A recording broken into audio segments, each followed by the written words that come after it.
Okay, Huracan Performante 911 Turbo. I think the Huracan is stock.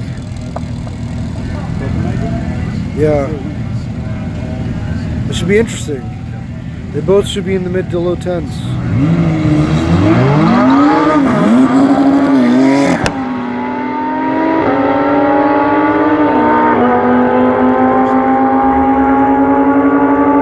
And 140, 10.5 and 130. The Lambo won.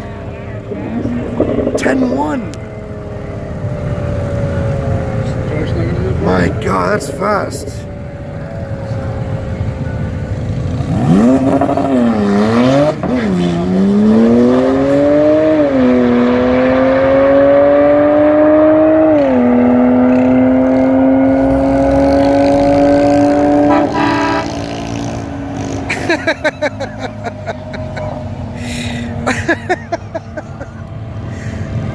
Josh in the Super Duty stock versus a Trailblazer SS.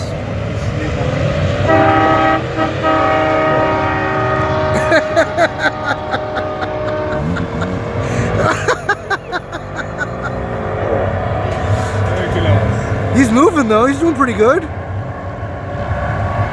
15.6. I said 15.5. That is 240, man.